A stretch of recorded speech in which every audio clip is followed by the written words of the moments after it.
여러분들과 또 온라인으로 함께 예배드리는 모든 성도들께 주님의 이름으로 축복합니다. 언제나 주님의 은혜와 평강이 함께함으로 인하여서 평안하에 든든히 서갈 수 있는 여러분들이 될 수 있기를 축복합니다. 우리 옆에 분과 인사하겠습니다. 생명을 소중히 여깁시다. 말씀의 능력을 믿읍시다. 아멘.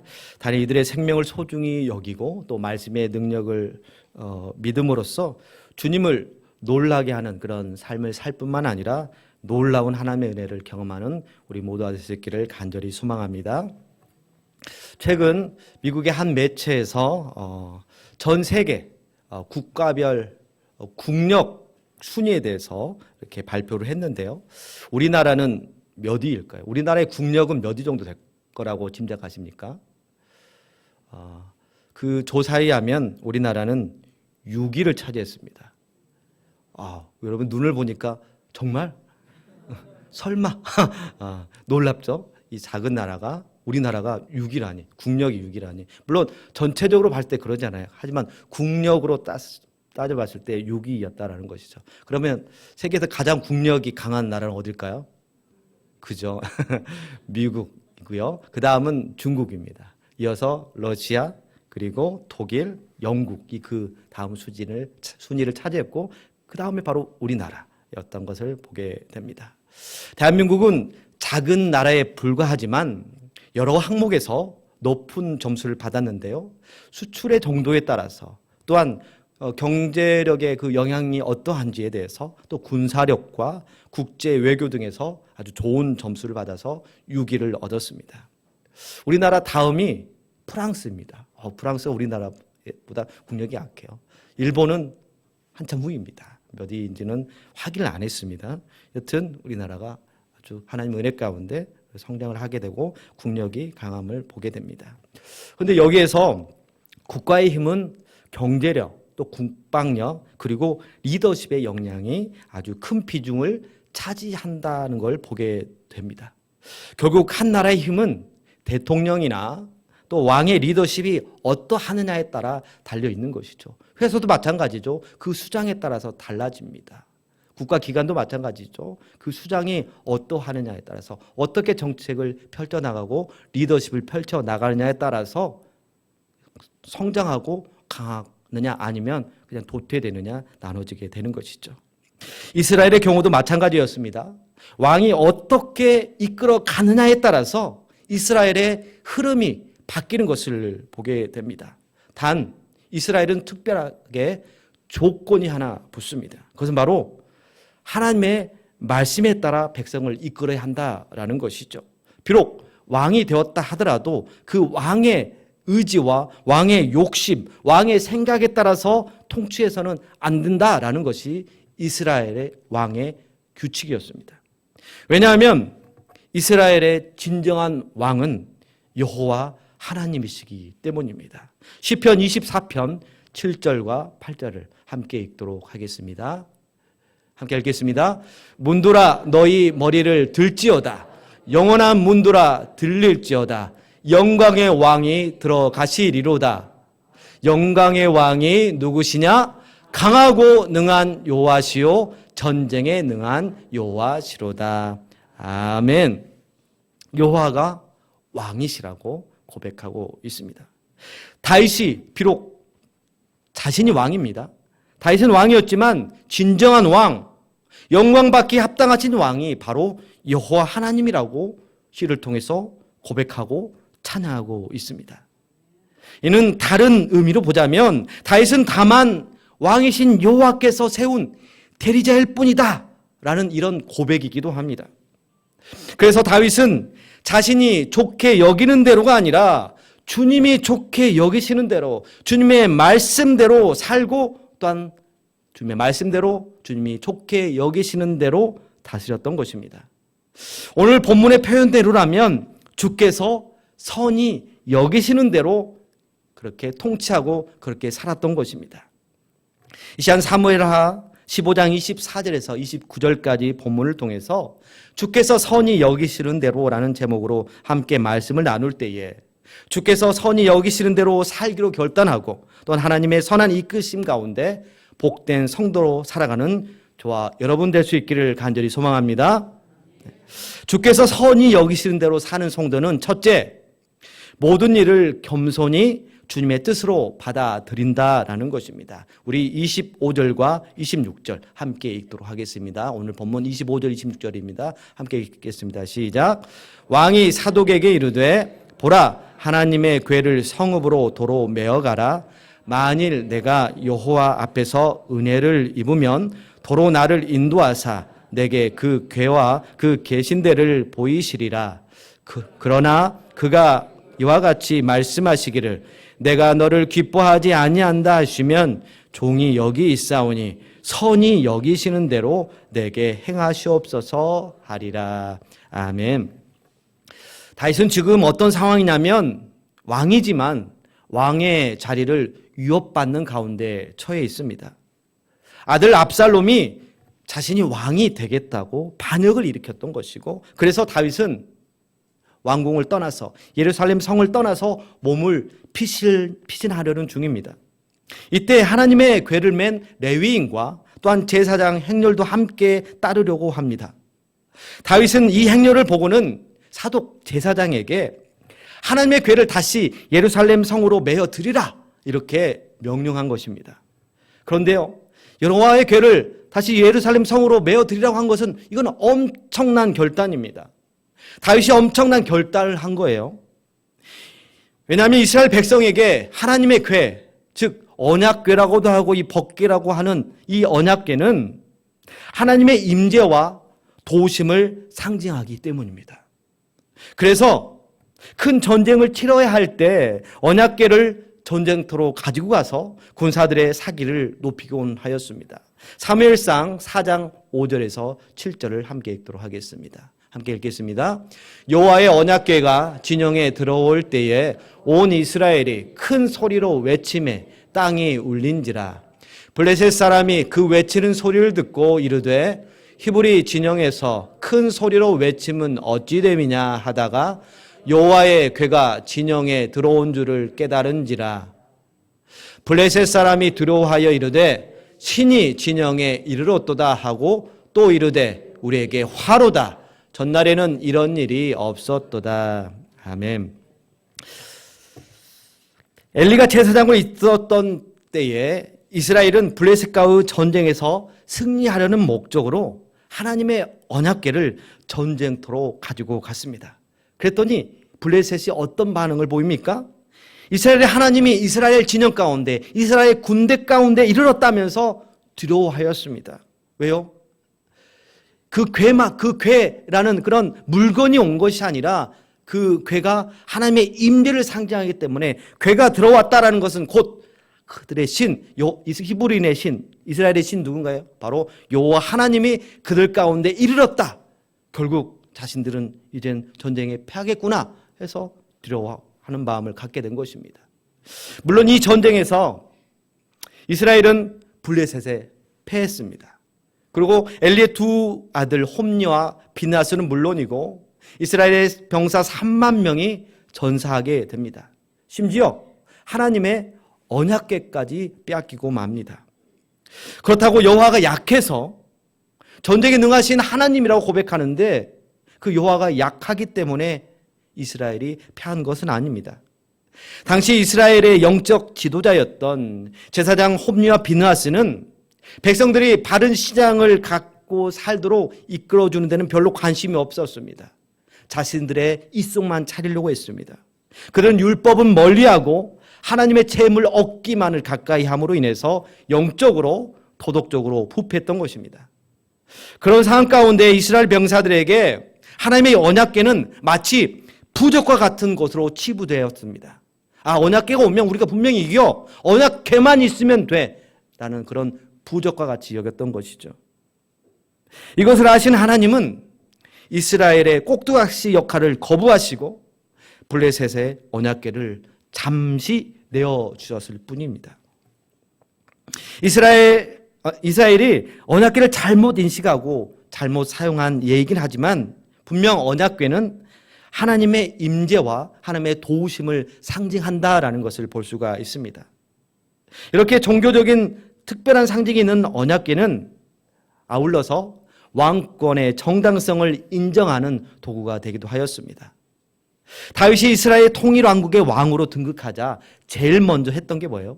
바로 언약궤를 예루살렘으로 모시는 일이었습니다. 물론 처음에는 언약궤를 수레에 싣고다가 웃사가 그것을 잡아요. 흔들리니까. 그러다가 웃사가 죽게 되는 그런 일도 벌어졌죠. 하지만 결국엔 레위인이 어깨에 매도록 하여서 언약궤를 예루살렘으로 모시고 왔습니다. 그래서 여호와께서 예루살렘에 함께 하신다는 사실을 백성에게 널리 알렸고 자신의 정치적 입지를 공고하게 할 수 있었던 것입니다. 그러므로 언약궤가 다윗을 따라간다라면 반역을 일으킨 압살롬이 아니라 언약궤와 함께 있는 다윗이 이스라엘의 왕이라는 징표가 되는 것입니다. 그리고 이것은 백성들의 마음을 다시 다윗에게로 돌리는데 중요한 요소가 될 것입니다. 그럼에도 불구하고 다윗은 언약궤 자체가 자신의 왕권을 보호해 준다기보다는 궤로 보증된 언약이 자신을 보호해 준다. 하나님 자체가 자신을 보호해 준다라고 믿었습니다. 언약궤가 있어서 왕권이 유지되고 언약궤가 없어서 왕권을 빼앗기게 된다라면 결국 홈리와 비느하스와 다를 바 없이 하나님을 이용하려는 것일 뿐이라는 것이죠. 그래서 여호와의 뜻에 맡기기 위해서 언약궤를 예루살렘으로 돌려보낸 것입니다. 이처럼 다윗은 왕권을 지키고 안 지키고는 저쪽으로 여호와의 손에 달려있다라고 믿었습니다. 그래서 자신의 왕위를 여호와께서 기뻐하시면 자신을 다시 예루살렘으로 돌아오게 할 것이지만 만일 여호와께서 그 왕위를 압살롬에게 다시 넘기신다라면 그것 또한 다윗이 받아들이겠다라는 그런 결단이 있었기 때문에 여호와의 언약궤를 예루살렘으로 돌려보낸 것입니다. 다윗이 주께서 선히 여기신 대로 맡겼던 삶의 태도는 자신이 원하는 대로 되는 것만 받아들이겠다라는 게 아닙니다. 설사 자신이 원하는 대로 되지 않아서 지금의 왕의 자리와 지금의 소유를 다 잃더라도 그것이 하나님의 뜻이면 수용하겠다라는 고백이 있는 것입니다. 왜냐하면 주께서 선히 여기시는 대로 되는 것이 가장 잘 되는 일이 되기 때문입니다. 다니엘의 세 친구도 그런 믿음이었지 않습니까? 맹렬히 타는 풀무불 가운데 하나님이 지켜주실 것을 믿었지만 그렇게 하지 아니하실지라도 결코 우상들에게 절하지 않겠다라고 고백하였습니다. 보통 우리가 기대하는 것은 무엇입니까? 다니엘의 세 친구를 하나님을 믿으니까 하나님을 향한 기도 때문에 그 기도를 응답하여 주셔서 하나님께서 강한 손으로 다니엘의 세 친구를 즉 사드락과 메삭과 아벳느고를 풀무불에서 건져주시는 거예요. 지켜주시는 거예요. 하나님은 당연히 그렇게 해주셔야 한다라고 우리는 기대합니다. 그러나 다니엘의 세 친구는 여호와께서 건져내시지 않을지라도 여호와를 향한 신앙을 포기하지 않겠다라고 이렇게 고백하고 있는 것입니다. 우리도 역시 다윗처럼 또한 다니엘의 세 친구처럼 모든 되어지는 일이 내가 원하는 대로 되든 아니면 원하는 대로 되지 않든 무엇이 되었든지 간에 겸손히 주님의 뜻으로 받아들일 뿐만 아니라 흔들리지 않는 믿음을 가지고 계속해서 하나님의 아들로서 하나님의 딸로서 하나님의 사역자들로서 살아가는 저 여러분이 될 수 있기를 간절히 소망합니다. 주께서 선히 여기시는 대로 살아가는 성도는 두 번째로 담대하게 최선을 다합니다. 오늘 보면 사무엘하 15장 28절입니다. 함께 읽도록 하겠습니다. 너희에게서 내게 알리는 소식이 올 때까지 내가 광야 나루터에서 기다리리라 하니라. 아멘. 다윗은 언약궤를 예루살렘 성으로 돌려보내고 앞으로 어떻게 되든 겸손히 주님의 뜻으로 받아들이겠다라고 다짐을 하였지만 그렇다고 다윗이 아무것도 안 하고 그냥 지켜보고만 있었던 것은 아닙니다. 다윗은 사독에게 아히마아스와 요나단을 데리고 예루살렘 성으로 돌아가라 라고 이렇게 명령합니다. 그래서 그곳에서 벌어지는 일을 정탐하고 알려달라라는 것이죠.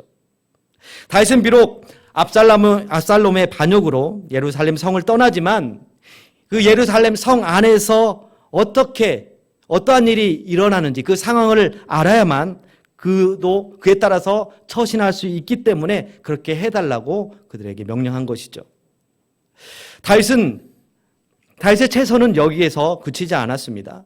압살롬의 계략을 방해해달라고 사람을 보내기까지 하였습니다. 사무엘하 15장 31절입니다. 함께 읽겠습니다. 어떤 사람이 다윗에게 알리되 압살롬과 함께 모반한 자들 가운데 아히도벨이 있나이다 하니 다윗이 이르되 여호와여 원하옵건대 아히도벨의 모략을 어리석게 하옵소서 하니라. 아멘. 다윗이 압살롬을 피하여 감난산 길로 가는데 어떤 사람이 다윗에게 와서 알립니다. 압살롬과 함께 모반한 자들 가운데 배반한 자들 가운데 아히도벨도 있다라는 것이죠. 그런데요, 사무엘하 15장 12절을 보면 아히도벨은 다윗의 모사라고 소개하고 있습니다. 그러니까 다윗의 고문으로 일하던 아히도벨마저도 변절하여서 압살롬과 함께 반역을 했던 것이죠. 더군다나 아히도벨의 계략은 다윗도 압살롬도 모두 인정할 만큼 지혜로웠습니다. 우리 사무엘하 16장 23절입니다. 함께 읽겠습니다. 그때 아히도벨이 베푸는 계략은 사람이 하나님께 물어서 받은 말씀과 같은 것이라. 아히도벨의 모든 계략은 다윗에게나 압살롬에게나 그와 같이 여겨졌더라. 아멘. 하나님께 받은 말씀으로 인정될 만큼 지혜로운 계략을 펼치는 아히도벨이 압살롬 편에 섰으니 다윗은 더 깊은 난관에 빠지게 된 것입니다. 다윗은 광야에 있을 때처럼 하나님을 의지할 수밖에 없었습니다. 그래서 아히도벨의 모략을 어리석게 해달라고 하나님께 기도했습니다. 그러자 하나님은 그 일을 담당할 사람을 보내주셨습니다. 사무엘하 15장 32절에서 34절까지입니다. 우리 함께 읽겠습니다. 다윗이 하나님을 경배하는 마루턱에 이를 때에 아렉 사람 후세가 옷을 찢고 흙을 머리에 덮어쓰고 다윗을 맞으러 온지라. 다윗이 그에게 이르되 내가 만일 나와 함께 나아가면 내게 누를 끼치리라. 그러나 내가 만일 성읍으로 돌아가서 압살롬에게 말하기를 왕이여 내가 왕의 종이니이다. 전에는 내가 왕의 아버지의 종이었더니 이제는 내가 왕의 종이니이다 하면 내가 나를 위하여 아히도벨의 모략을 패하게 하리라. 아멘. 다윗은 아히도벨의 계략을 어리석게 해달라고 기도할 뿐만 아니라 실제로 그 일을 할 사람을 보냄으로써 아히도벨의 모략을 어리석게 하려고 최선을 다했던 것입니다. 이처럼 다윗은 여호와께서 선히 여기시는 대로 하길 바라며 주님께 모든 것을 맡겼습니다. 그러나 모든 것을 맡겨놓고 그냥 있지는 않았습니다. 자신이 할 수 있는 최선을 다하면서 하나님의 도우심이 있기를 바랐던 것입니다. 기도만 하고 최선을 다하지 않는 태도를 지적하는 예화가 있는데요. 한 번쯤 들어보셨을 법한 예화라고 생각됩니다. 어느 신학교에서 시험 기간이었습니다. 한 신학생은 좋은 점수를 받게 해달라고 열심히 기도했습니다. 공부는 전혀 하지 않으면서 기도만 했습니다. 교수가 아무리 공부하라고 타일러도 구하는 이마다 받을 것이요 찾는 이는 찾아낼 것이요 두드리는 이에게 열 것이니라. 이렇게 누가복음 11장 10절을 암송하면서 계속 기도만 열심히 했습니다. 그리고 기도실을 열심히 지켰던 것입니다. 드디어 시험 시간이 되었습니다. 문제의 답을 전혀 알 수 없었던 이 학생은 이렇게 썼습니다. 하나님은 다 아십니다. 이렇게 써놓고 요요히 교실을 빠져나갔습니다. 어떻게 되었을까요? 담당 교수 채수는 채점란에 이렇게 썼습니다. 하나님은 다 아시니 100점, 학생은 다 모르니 빵점. 하나님은 우리의 연약함을 아시고 우리를 도우십니다. 그렇다고 해서 우리가 아무것도 안 하고 가만히 있기를 바라시지는 않습니다. 우리가 최선을 다해 내가 해야 할 일을 해 나갈 때에 하나님은 그 일이 최선이 되도록 힘을 주시고 지혜를 주시고 필요하다면 환경도 만들어 주시는 것입니다. 그렇기 때문에 최선을 다한 것도 내가 했다라고 자랑할 수가 없는 것이죠. 최선이 되도록 최고로 잘해주시는 그 하나님의 도우심 때문에 우리가 무엇이든지 해나갈 수 있기 때문입니다.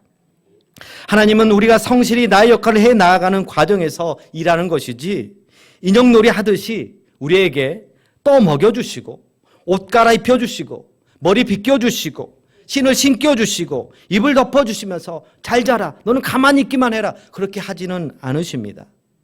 그러므로 우리는 주께서 선히 여기시는 대로 행하기를 바라며 우리의 자리에서 담대하게 최선을 다하는 성도로서 살아가야 될 줄로 믿습니다. 주께서 사랑하시는 성도 여러분, 우리 주님은 의로우십니다. 주님의 판단은 언제나 옳습니다. 주께서 하시는 모든 일은 다 옳은 것입니다. 선하다는 것이죠. 그러므로 하나님 하시는 모든 일에 신뢰를 가져야 합니다. 비록 나에게 나타나는 일이 내가 원하는 대로 되지 않았다 하더라도 그럼에도 불구하고 주께서 선히 여기신 대로 이루어진 일이 나에게 가장 좋은 일이라고 고백하고 감사할 수 있는 우리가 될 수 있기를 소망합니다.